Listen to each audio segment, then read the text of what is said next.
Hello! Oui, je sais, ça fait un moment que j'ai pas fait de vidéo. Encore une fois.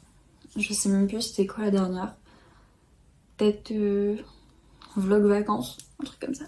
Je voulais ouvrir une vidéo pour faire une sorte de récap de mon année 2025. Parce que si je dis pas de bêtises, je vous ai fait une vidéo sur mon début d'année 2025 du coup. C'était pas fifou. Et du coup voilà, j'ai décidé de faire une sorte de vidéo en mode de... Quelques mois plus tard on se retrouve et puis on voit ce qui s'est passé. Du coup bah, let's go!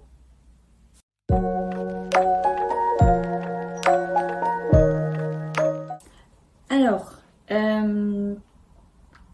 déjà je tiens à dire que j'ai changé de téléphone. Donc peut-être que la qualité sera meilleure, je ne sais pas, j'espère.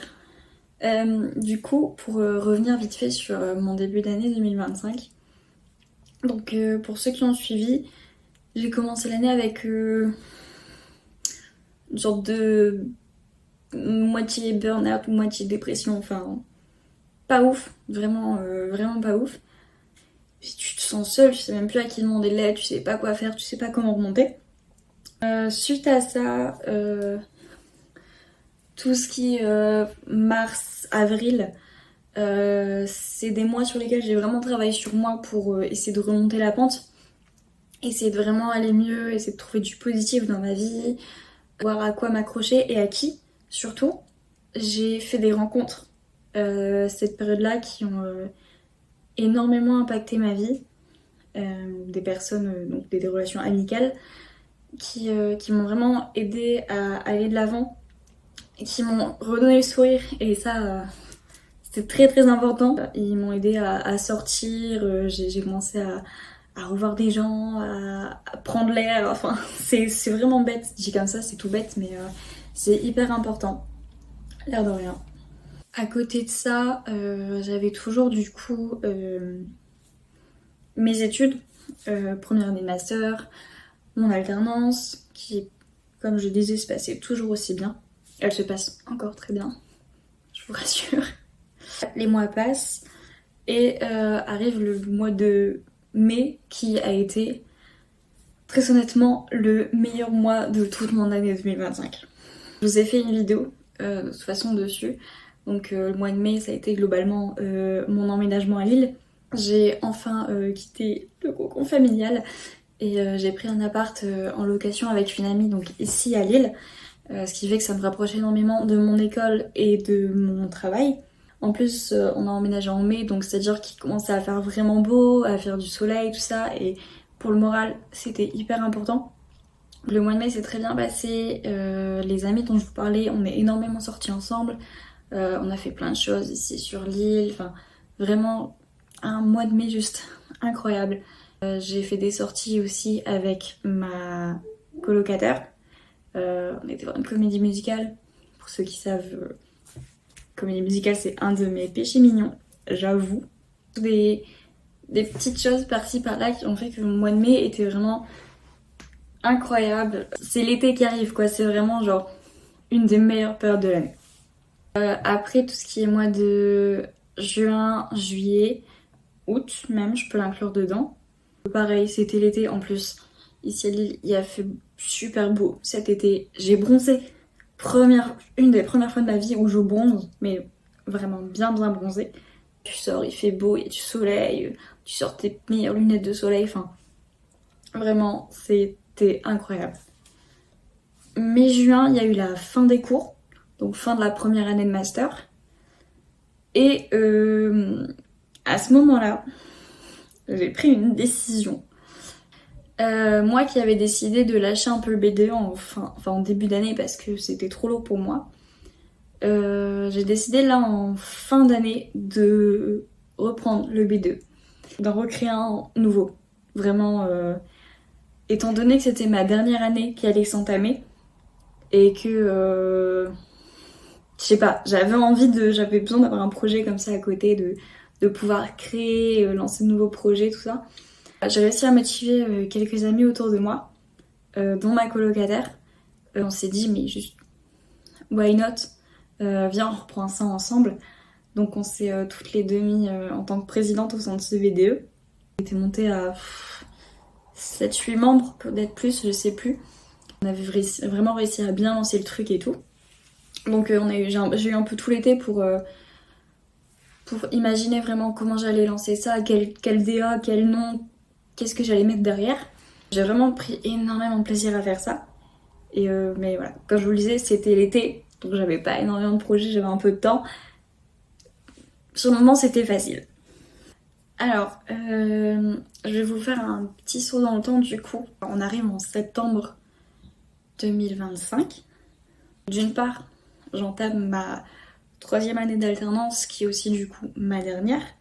En parallèle, du coup, 2e année de master, dernière année d'études. Et à côté, du coup, également le lancement du BDE. Donc, qui dit rentrée dit présentation du BDE, présentation de ses membres. Tout se passe très bien. On présente notre BDE le jour de la pré-rentrée, donc devant tous les étudiants. Alors, gros coup de stress quand même, parce que je suis une ancienne timide de moi de base. Une fierté aussi, une grosse fierté de me dire waouh, il y a quelques mois de ça, c'était une idée dans ma tête. Et là, on est là, devant tout le monde, à présenter le projet et on a du concret derrière. À ce moment-là, je suis très fière de moi. Je suis très motivée pour cette année qui est à venir, dernière année de master. Je me dis, allez, dernière ligne droite. Alors, je sais qu'il y a le mémoire derrière, tout ça. J'en ai confiance, c'est un peu stressant, mais je suis consciente. Donc, jusque-là, tout va bien. Il y a le mois d'octobre qui s'entame. Ça se dit, qui s'entame, qui commence, bref. Il y a un autre projet aussi que j'ai commencé à côté et dont je vous ai pas encore parlé. Un projet qui a été de courte durée mais très important dans ma vie. Cette année, c'était les 150 ans de l'école catholique de Lille et à cette occasion, l'école a organisé un spectacle musical. Ils ont très très bien fait leur com au point que j'en ai entendu parler moi sur mon campus à moi. Je me suis inscrite. Ils m'ont recontactée et voilà, j'étais prise dans les figurants du spectacle. Le spectacle s'est déroulé sur 3-4 jours en octobre. C'était un peu un rêve de gamine qui s'est réalisé quand même.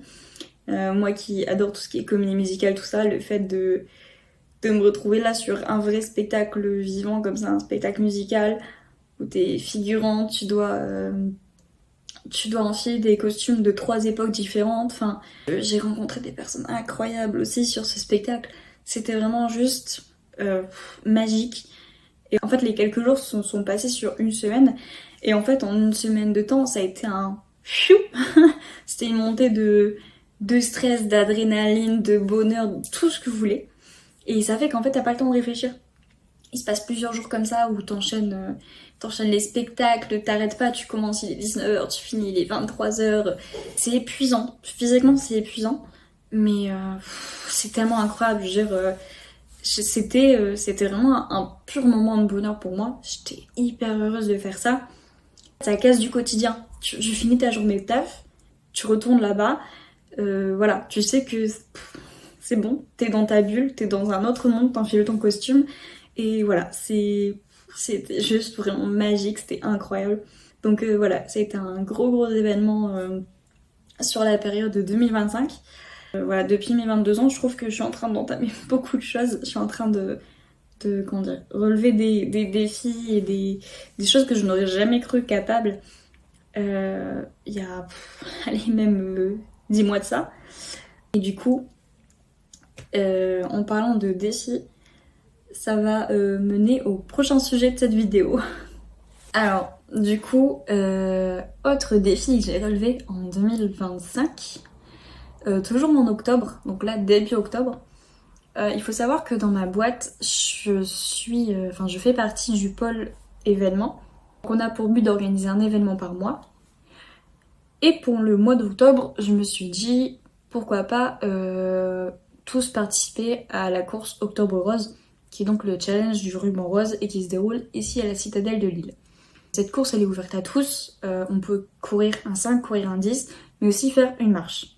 Pourquoi pas inscrire tout le monde? De 1, je trouve que le but derrière, l'impact, il est hyper fort.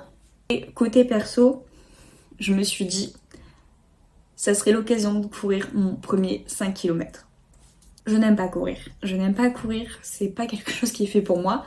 Et il y a 3 mois de ça, pour moi ça aurait été juste incapable de courir 5 km. À côté de ça, il y a mon père qui lui, pour lui courir 5 km, c'est un échauffement quoi. Et je lui ai parlé de cette course en me disant bah écoute, avec ma boîte on va faire la course. Si ça te dit, viens participer avec nous, ça peut être sympa. Il décide de participer à la course avec nous. Et moi je lui cache le truc en lui disant que je ferai la marche. Étant donné qu'en plus je suis responsable communication dans ma boîte, je me dis vas-y je fais la marche, je fais les photos, tout ça. Je lui cache le truc. Et sachant que la course s'est déroulée quelques jours après son anniversaire, je lui ai fait la surprise le jour J de lui annoncer que je faisais au final le 5 km en courant. Il a été très heureux. Donc moi, non seulement je suis fière d'avoir réussi ma surprise, mais de deux, j'ai couru mon premier 5 km. Et en plus de ça, j'étais pas morte à la fin. J'étais même plutôt en forme, peut-être pu repartir pour 1 km. Mais bon, doucement, une chose à la fois. J'étais très très fière de moi parce que j'ai relevé un défi sportif qui est... Alors, vous allez me dire, pour vous, le 5 km, c'est rien du tout, c'est peut-être super simple. Mais moi qui m'en pensais pas capable, bah, j'ai été très fière de prouver à tout le monde, et me prouver surtout à moi-même, que j'en étais capable. À côté de ça, depuis que j'ai emménagé à Lille, pour ceux qui savent, ça fait un peu plus de 2 ans peut-être que je vais à la salle, mais j'avais pas forcément le temps d'y aller, pas la motivation non plus. Enfin, j'avais pas vraiment de vrai programme, j'avais pas de suivi, j'avais rien, j'y allais juste... au début, j'y allais parce que j'avais le temps, et au final, j'y allais plus en mode il faut que tu y ailles, faut vraiment que tu t'obliges à y aller. J'ai décidé là de profiter d'emménager à Lille pour m'inscrire à Basic Fit. Moi qui avais toujours dit que je m'inscrirais jamais là-bas. Je me retrouve à Basic Fit en juin, je dirais. Et comment vous dire que depuis, je suis devenue complètement accro. Je vais à la salle quasiment tous les jours, j'y vais 6 à 7 fois par semaine. J'ai aussi énormément changé mon alimentation, parce que j'ai bien compris que faire du sport c'est bien, mais si je ne mange pas assez, voilà. J'ai commencé à avoir des changements sur mon corps, et ça me fait énormément plaisir, parce que bah, forcément c'est toujours agréable.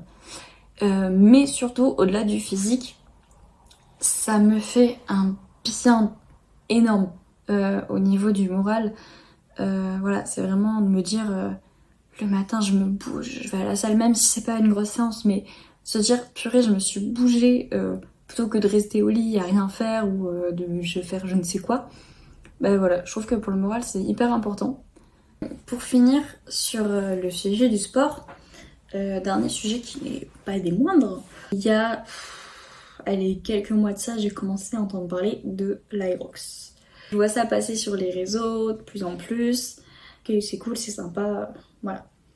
Ma cousine, qui fait aussi du sport de son côté, vient me dire un jour, elle vient, on tente un Aerox ensemble. Je la prends vraiment pas au sérieux, ce jour-là. Très honnêtement, je me dis non mais nous deux, un Aerox, voilà. Et elle relance le sujet, encore et encore. Et je finis par comprendre que, bah, en fait, elle est peut-être sérieuse. Je décide de, moi sur mes entraînements, essayer des exercices Aerox pour voir ce que ça donne, voir ce que c'est. Est-ce que mon corps, on est capable déjà de faire ce que font ces gens? Ma cousine me relance encore et encore. Et elle me dit que il y a l'Aerox de Paris qui se déroule en avril, qui ouvre, les inscriptions ouvrent le 5 décembre, si je dis pas de bêtises. Et sur le coup, je lui dis, c'est quoi je sais que les places sont hyper galères à avoir, essaye. Si t'arrives à les avoir, bah écoute, tant mieux, et puis voilà, on assumera derrière. Et si tu les as pas, bah tant pis, une prochaine fois, ou il y en aura d'autres, enfin voilà. Mais sur le coup, moi je pars vraiment du principe que jamais on fera un Aerox là demain, quoi. Bon, bah je vous laisse deviner qui a ses places pour l'Aerox de Paris. Coup de chance, je ne sais pas trop comment, mais nous avons réussi à avoir nos places pour avril 2026 à Paris. Donc c'est-à-dire qu'à partir de maintenant, ça va être à peu près un entraînement Aerox par semaine. En plus de ça, du coup, je vais continuer d'aller à la salle pour continuer mes séances classiques. Et en plus de ça, il va falloir que je rajoute de la course à pied parce que l'Aerox contient 8 km de course à pied au total. Donc ça va falloir travailler énormément parce que mon cardio... C'est un énorme défi pour 2026, je vais pas vous cacher. Et puis le fait de le faire à deux en plus, ce sera vachement plus sympa. Et je vais pas chercher à faire un temps ou quoi que ce soit. Je veux juste pouvoir sortir de là et me dire je l'ai fait. Genre waouh, je l'ai fait. C'est un peu comme mon 5 km où je me disais jamais j'en suis capable. Et à la fin je suis en mode ah bah je l'ai fait en fait, c'est possible. Donc voilà. D'ailleurs si vous voulez que je vous crée du contenu ici sur YouTube concernant l'Aerox, que ce soit des entraînements, que ce soit d'ailleurs des infos sur la compétition en elle-même, n'hésitez pas à me le dire. Comme ça, je vous posterai du contenu ici. J'en posterai dans tous les cas sur mon Instagram, que je vous mettrai là en description. Donc voilà. Bon. C'est pas que je veux finir sur une note négative, loin de là. Mais je veux finir par ça parce que tout n'est pas toujours beau et toujours rose dans la vie. Beaucoup de défis, de points positifs, tout ça en cette année. Mais là, arrivé mi-octobre, novembre, je sens que ça devient un peu plus compliqué. Les amis dont je vous ai parlé tout à l'heure, qui m'ont aidé à remonter la pente, tout ça et tout en début d'année, ça s'est un petit peu gâté dernièrement. On ne se parle plus. Il y a eu des soucis dus à des petites histoires par-ci par-là. Un peu dommage, je vous l'avoue, parce que je pense que c'était vraiment des belles amitiés et voilà. Mais voilà, après je me dis que c'est la vie et les gens viennent et ils partent et puis voilà, c'est comme ça. Mais ça serait vous mentir que vous dire que ça ne m'a pas du tout affecté et que c'est passé comme ça. Non, non, loin de là, ça m'a énormément affecté. On n'était pas forcément d'accord sur les mêmes choses. Ça a créé des tensions. Donc voilà. Donc évidemment, ça m'a énormément touchée. Encore aujourd'hui, ça peut m'affecter de temps en temps. À côté de ça, le travail, comme je vous ai dit, mon alternance se passe très bien. C'est des amours avec moi. Je les aime de tout mon cœur. Mais là, c'est ma dernière année d'alternance. J'ai un CDI qui m'attend à la clé. En fait, je me mets une pression énorme. Très honnêtement, je le fais pour le taf, mais je le fais aussi pour le BDE, je le fais pour mes projets perso, je le fais pour les cours, je le fais pour tout. Je suis comme ça, ne me changera pas, c'est tout. Donc forcément, je me suis énormément mis une pression pour cette alternance, en fait, pour mes missions, tout ça, parce que je veux vraiment donner le meilleur de moi-même. Après, je vais pas vous cacher que forcément le perso, ça impacte, forcément. Et en plus de ça, étant donné que dans le BDE, c'était beaucoup mes anciens amis, il y en a beaucoup qui sont partis. Certains, je pense, dû à du perso, et d'autres qui sont partis par manque de motivation. Du coup, le BDE, il y a eu un petit ralentissement aussi, énorme coup pour moi parce que je m'investis énormément dans ce projet et savoir que derrière t'es pas suivi, bah voilà. Cependant, il y a de nouveaux membres qui m'ont rejoint des premières années, qui ont décidé de relancer le BDE, qui ont plein d'idées, qui sont hyper motivés et tout, et ça fait hyper plaisir. Et du coup, j'ai envie de faire tenir ce BDE principalement pour eux, parce que je me dis, voilà, ils ont besoin d'un suivi, ils ont besoin de directives, Et puis moi c'est ma dernière année, donc le BDE là je le tiens comme je peux, et puis après ce qui en sera à la fin, moi je le refile, il récupère et puis voilà. Du coup ce que je veux ressortir de ce négatif en quelque sorte, c'est que certes du coup il y a eu des moments très compliqués, il y a toujours des moments où on chute, où on pose un genou à terre, et c'est totalement ok. En plus là on est dans une période où il fait froid, il fait sombre, c'est hyper déprimant. Mais voilà, faut pas perdre de vue le fait que c'est pas parce qu'il y a un moment où il y a une perte d'espoir ou il y a un manque de motivation, c'est pas pour ça que tout est fini et qu'il faut tout abandonner. Parce que très honnêtement, alors moi aussi j'ai souvent envie d'abandonner les choses en me disant c'est bon, ça me fatigue, j'arrête. Mais à ce moment-là, j'aurais absolument tout arrêté dans ma vie et c'est pas la solution. C'est totalement ok de faire une pause par contre, de faire une pause en se disant non là c'est bon, stop, j'en peux plus.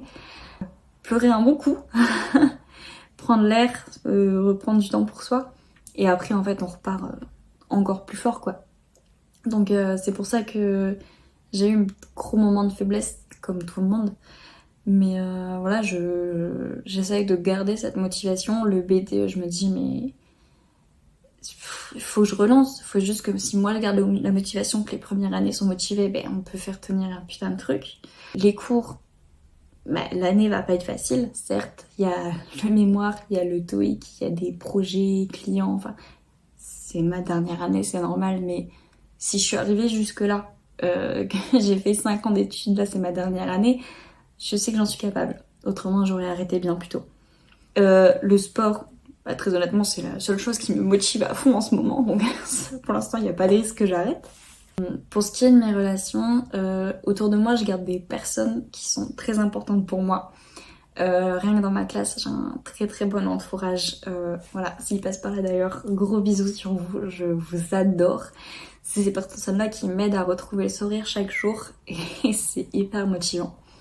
Et au-delà de ça, ce qu'on oublie peut-être un peu trop souvent, mais il y a ma famille.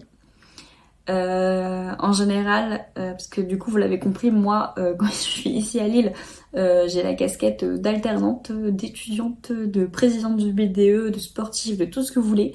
J'essaye de porter beaucoup de choses, mais quand je suis vraiment avec mes batteries à plat, c'est hop là, retour chez papa maman, je débranche tout et je me pose, c'est fini, c'est eux qui me récupèrent et puis voilà, je redeviens leur petite fille, je suis plus une adulte, je suis de nouveau leur enfant. Donc voilà, c'est pour ça que c'est totalement normal de pouvoir et savoir prendre des pauses. Faites ce que je dis, pas ce que je fais. Je suis très mauvaise là-dedans. Du coup voilà, je pense avoir fait globalement le tour de mon année 2025 qui du coup s'achève bientôt. Parce que là on est mi-décembre déjà. C'est bientôt Noël. Je vais profiter du coup de cette semaine de Noël pour passer du temps chez mes parents, me reposer, passer du temps en famille, revoir mes grands-parents. Enfin, j'ai vraiment besoin de me reposer et de profiter en fait tout simplement. Je vous souhaite d'ailleurs à vous aussi de passer de belles fêtes de fin d'année, de profiter de cette fin 2025. Et du coup, bah, en espérant que 2026 soit, je vais pas dire encore mieux parce que cette année 2025 a été quand même très bien, malgré les bas, elle a été quand même très très bien. Et donc voilà, je me souhaite et je vous souhaite une très bonne année 2026. Et voilà, juste si j'ai un truc à vous conseiller, c'est si vous voulez tenter des trucs, si vous voulez relever des défis, mais n'hésitez pas, vraiment. Là aujourd'hui j'ai 22 ans et j'ai juste trop peur d'avoir des regrets plus tard, de m'être dit mince, je l'ai pas fait, j'aurais trop dû. Franchement, j'ai que 22 ans. Bon, à part sur certains sujets, mais j'ai globalement pas grand chose à perdre. Donc si j'ai envie d'essayer un truc. Mais essayons. Donc voilà. Sur ce, je vous laisse. Encore une fois, si vous appréciez ce type de format, ce type de contenu, n'hésitez pas à me le dire, à me remonter. Je suis toujours pas très très à l'aise avec YouTube, donc ça fait plaisir d'avoir de vos retours. Donc voilà, n'hésitez pas, je reste cependant très active sur Instagram, donc n'hésitez pas à aller me voir là-bas. Et puis voilà, je vous fais de gros bisous et j'espère à bientôt.